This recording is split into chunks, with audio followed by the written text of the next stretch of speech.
I think the White Walkers are really terrifying, mostly because you're not 100% sure you know what they're capable of doing or what their motives are. They are a serious threat.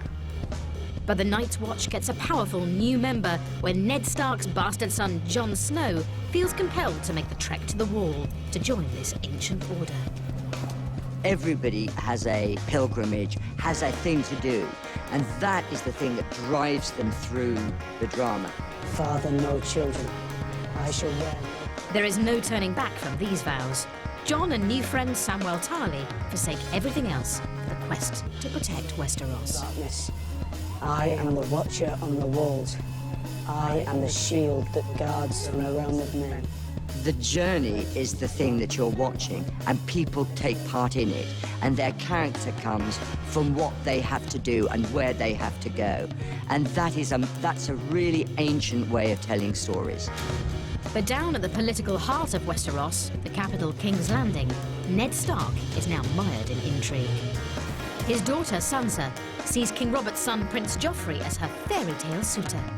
She's presented with marrying the future king, live in a beautiful castle, go to banquets, have beautiful dresses to wear, a fairy tale story. You'll be queen someday. It's only fitting you should look the part.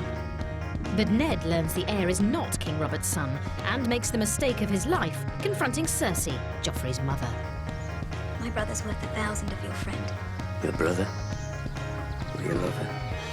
He's a man of the North, and he doesn't know King's Landing and doesn't really know what it takes to be successful there. When the king returns from his hunt, I'll tell him the truth. You must be gone by then. You and your children. I will not have their blood on my hands. He's just been stuck up in the North too long and has no idea how the real world operates, how to really deal with the the politics of Westeros. Robert's wrath will follow you. And what of my rough Lord Stark?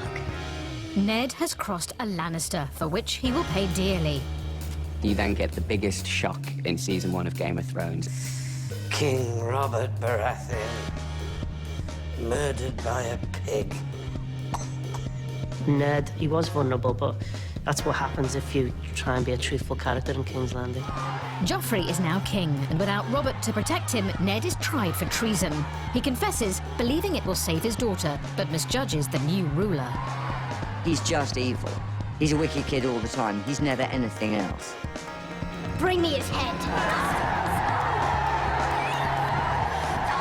That's when you realize nobody is safe in this world at all.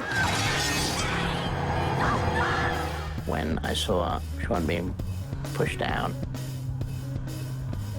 that was the only scene that really has brought a tear to my eye. It's cruel, it's heartbreaking, but there's a point to the children witnessing this. If they want to survive, they have to start to be resilient. They have to learn from this. It was at that moment you realised what Game of Thrones was really about. It's here that the Stark family splinters. Arya is whisked away by a Night's Watch brother loyal to Ned, leaving Sansa at the mercy of Joffrey. And when news reaches Ned's eldest son, Robb Stark, he rallies the North to avenge him. Robb is the heir, and he's not only picking up his father's mantle as Lord of Winterfell, but he's picking up a much older mantle, the crown that no one has worn for 300 years, the Kingdom of the North. It will lead to all-out war between the Starks and the Lannisters, who are led by its patriarch, Tywin Lannister. He is the person who's got the strategic vision for the family. He's the big player, and if you get Tywin Lannister on your side, you're going to get the throne. As well as his twins, Cersei and Jaime, he also has a disappointing third child, Tyrion, who isn't built for battle, but still has to join the war effort. I always thought you were a stunted fool. Perhaps I was wrong. Half wrong. He's